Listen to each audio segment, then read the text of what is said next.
My sister died when her 2 children were very young. Her husband raised the children as a single dad until he died 3 years ago. My niece, let's call her Brenda, is 34. My nephew, let's call him Brian, is 30.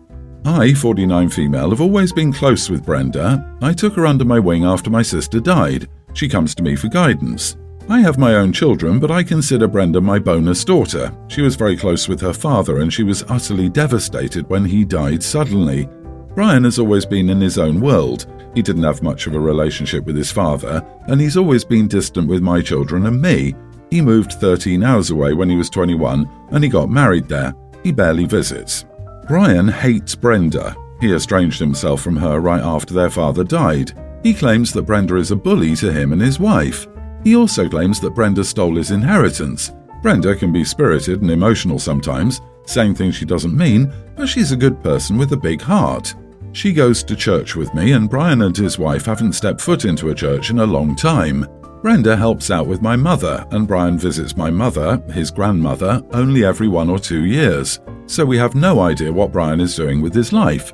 I stayed out of the inheritance situation because it's none of my business. Brenda was devastated when her brother disowned her. She has no family left except me, my children, and my mother. I spend a lot of time supporting her through it.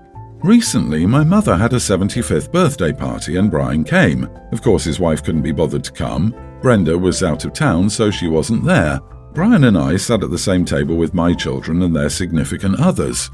I updated Brian on how Brenda was doing and he blew up at me. He told me that he didn't care about his sister and what was going on with her. He demanded that I stop talking about her. I told him that I wished he would make amends with her, and he scoffed and said it would never happen. I suggested that he move back home, and maybe they'll get past all this because it's what his parents would have wanted. He said nothing and stormed off. I was humiliated because he disrespectfully spoke to me in front of my children and talked so loudly that other tables could hear him. My son and his girlfriend admitted they don't like Brenda either. That was news to me, and I should respect Brian's wishes.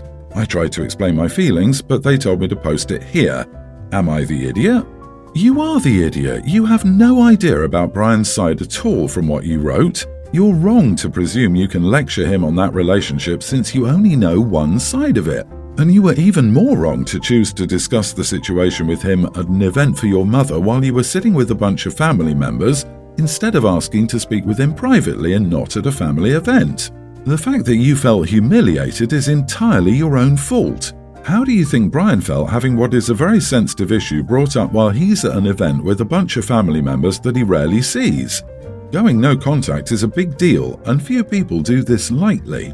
So why not speak to Brenda about getting anger management therapy, why her brother thinks she stole his inheritance, and maybe returning the money and making amends with her brother? Right? Poor guy moved 13 hours away and doesn't even want to hear if his sister is alive, yet somehow OP thinks it's constructive advice to ask him to move back and make amends with sister because dead people would have liked that. Sit down, OP. You are the idiot. Also, there's clear favoritism going on here, like quite literally the whole post goes on and on about how Brenda is such wonderful blah blah blah and how Brian is such an idiot because he doesn't like Brenda. Geez, I wonder why. I'm also wondering why OP needs to talk about how Brian doesn't go to church and Brenda does. Like, how does that matter at all? Is it because Brenda goes to church that OP favours her? Why is it that his wife couldn't be bothered to come, but Brenda just was out of town so she wasn't there? Sounds like Brenda also couldn't be bothered to make it. But you know, she goes to church, so she can be a crappy person, and it's okay. OP, if you could have stayed out of the inheritance situation because it's none of your business, you can stay out of Brian and Brenda's lack of relationship. Instead, maybe you should focus more on why even your son doesn't like Brenda and why that's news to you. It goes to show how much you favour Brenda. I am a mom of 2 girls. My oldest is a teenager and I adopted her when she was 2 years old. My younger one is a year younger and is biologically mine. I never separated the 2 girls. I always treated them equally, and so did my late husband. My late husband passed away 8 years ago, and after a long period of mourning and grief, I could finally move forward. I met my current fiancé 5 years ago. He's a divorced father of 3. He's got 2 boys and 1 girl. The boys are teenagers and the girl is 19. At first, introducing our kids to each other and blending our families was risky, but eventually they all got along very well and were the most amazing step-siblings. At one point, my eldest and I were worried that they'd make her feel more left out because she's adopted, but thankfully that wasn't the case. My fiancé and his children treated everyone equally and never differentiated anyone. For the first time, though, my fiancé showed favoritism to my bio daughter and differentiated my adopted daughter from her. He's going to have his 2 sons as groomsmen, so I was planning on having my 2 daughters as my bridesmaids and my fiancé's daughter as a bridesmaid as well.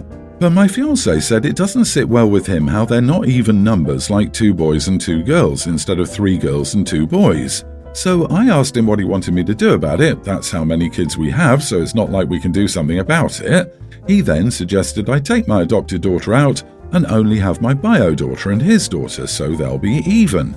I immediately lost my cool, and I told him how ridiculous it was to suggest or think about that. He claims he doesn't have bad intentions, and it's just for the sake of being even, and he adores my adopted daughter. I told him whether he liked it or not, my daughter would be a bridesmaid, and if he's so worried about even numbers, his daughter should be out.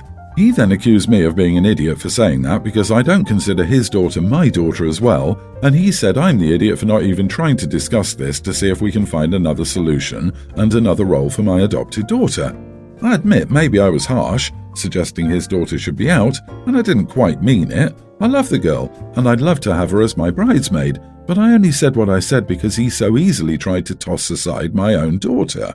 But am I the idiot for not trying to find some compromise to make them even? Not the idiot. He could have chosen another groomsman to even it out, but thought this was the reasonable solution. If I were in your shoes, his casual dismissal of your adopted daughter for evenness would have me rethinking the whole wedding. This is a major red flag. He specifically suggested leaving out the only daughter that was adopted. When you suggested leaving his daughter out, he lost his mind. I think you need to consider whether you should get married now, seriously. Family counseling might be useful.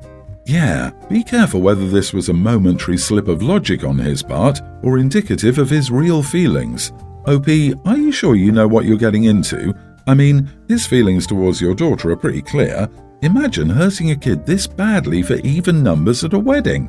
I think he's been hiding his real feelings, or you've been missing little signs. Think long and hard before you marry this guy. I'm a 27-year-old woman and I have a very young daughter. Her dad has no contact with us as it was an abusive relationship which I escaped when she was 10 months old. I have a restraining order against him. For the past 4 months, I've been seeing a 30-year-old guy who is honestly really nice. He knows I have a daughter from a past relationship. They've met a couple of times but not spent any length of time together. We were meant to be going on a date last night, but my babysitter cancelled due to a family emergency with little to no warning, so I was basically ready for my date and left with no one to watch my daughter. I sent him a text explaining the situation and saying if he wanted, we could rearrange or maybe we could bring her with us. He said we could take her with us, so he turned up and the 3 of us headed out. The plans were changed because of her, and instead of going to a movie and a nice meal, we went to McDonald's and then the arcade. He was honestly great with her, and I felt confident about this relationship going forward as it went so well. This morning, though, I got a text from him asking if he'd passed the test. Confused, I asked him what he meant, and he said that I'd set that up to put him on the spot and see how he got on with her, right? That it was fine if a bit underhanded, and that I could have just asked him to meet her. I was surprised by this and told him no, the babysitter really had cancelled at the last second and I wouldn't have lied about that and pointed out how I'd left the choice to him if we rearranged or took her with us. I'm upset by this. I'm not going to lie to you all, I'm rusty on dating. The one serious relationship I had was with my daughter's bio father, so maybe I missed something here, and suggesting we bring her rather than just cancelling myself was out of line. I don't want him to feel like I was testing him. Yes, seeing him with her made me feel more confident in the relationship, but it's not like I set out with that goal in mind. Despite my protests, he doesn't seem to believe me that it wasn't a setup. Am I the idiot for bringing her with us? Not the idiot, so this one probably won't last. He doesn't trust you. If he doesn't believe you about this little thing, how do you think he'll treat you down the line? Also, something to consider, was this even the real him? If you went into this date with you and your daughter thinking he was being set up for a test, maybe he was putting on an extra show of being great with her. Possibly he is and would be good with her, but also possibly had to try extra hard to pass his test. It's important to note that people who assume they're being manipulated like this have a history of manipulation, and that can be because they're usually the one who manipulates people. The fact that he's holding this over you and distrusting you in a, "look, I'm so smart I figured out you were being manipulative and you're stupid because I caught on," is bizarre and reminds me strongly of someone I knew who should be in jail for life. Yeah, it's off because he's showing who he is behind the mask. It's like when cheaters start projecting and accuse a faithful partner of cheating, or in this case when someone manipulative assumes a date is testing them because that's something they would do. Maybe Google up red flags in relationships to see if this is a one-off or just one entry in a series of them. So, kind of a weird situation.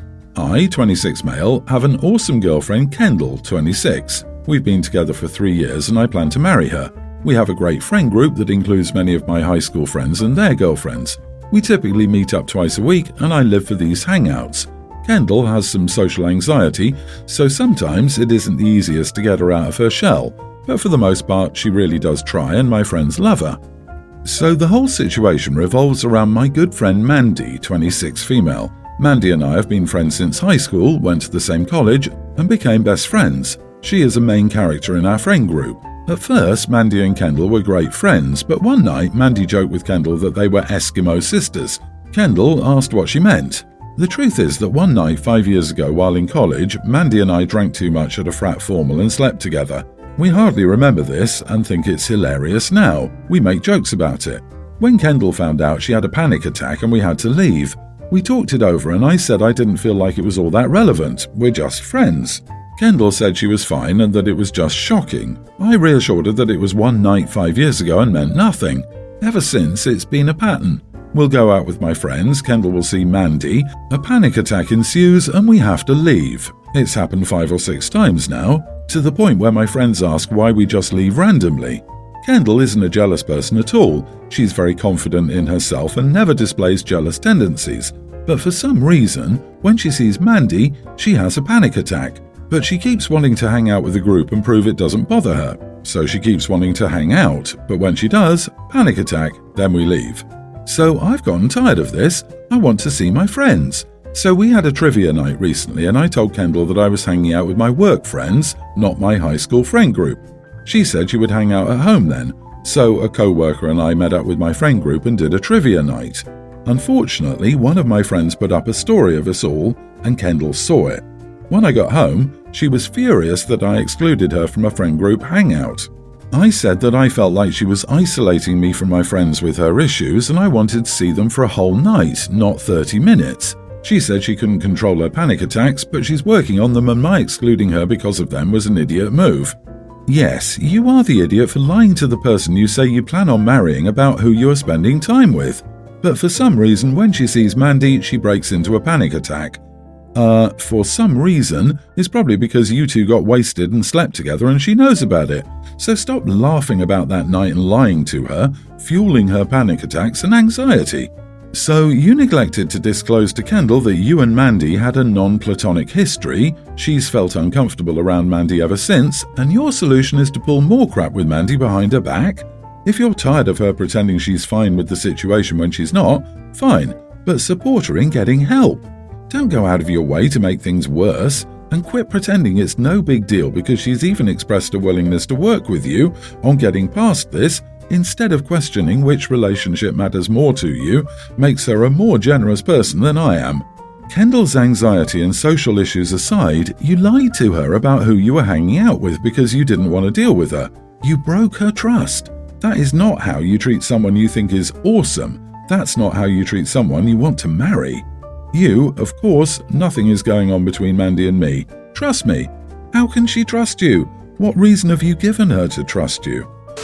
I, a teen female, have recently moved into my dad's full-time. Before, my sister, young teen, and I had been doing alternating weeks between our parents. My mum is also currently 4 months pregnant with my stepdad's child. A few nights ago, my sister, mum, stepdad and I went out for my stepdad's birthday. On the drive home, my stepdad started to make nasty remarks about the people serving us. I said that those comments were unnecessary, then my sister chimed in, saying that he was being racist. This set him off. He starts yelling about how disrespectful we are to him and her, that we never do anything around the house, and that we have no manners. He also states my mum either chooses my sister and me or him. My mum remains silent. He continued saying things like my sister is a pig and that I'm weird and need to smile and be grateful for things in life. I said back that he shouldn't call my sister a pig. The morning after the conflict, I told my mum I no longer wanted to live with them and wished to move into my dad's full time. My mum said I'm only causing more harm to her by moving out and should apologise to my stepdad for being disrespectful. My mum's side of the family has also messaged me saying I'm causing her unnecessary stress during her pregnancy and shouldn't move out. So, should I have kept quiet? And should I apologise and move back in? Not the idiot. Your mum's job is to protect you. I'm sorry she didn't. Your mum's pregnancy is not a valid reason for you to go through trauma and stress. By saying to apologise, she made her decision. You weren't even the one giving the ultimatum. I hope your dad treats you well. Tell your mom, I love you, but you made your choice and I made mine. It's going to do more harm means I won't get as much in child support. She didn't stand up for you and God forbid he does anything, you can count on the same type of action you saw in your post. You did no wrong in moving out of that man's house. He's not only racist and misogynistic, but he also calls your sister a pig and gives his pregnant wife an ultimatum in choosing between him and her daughters.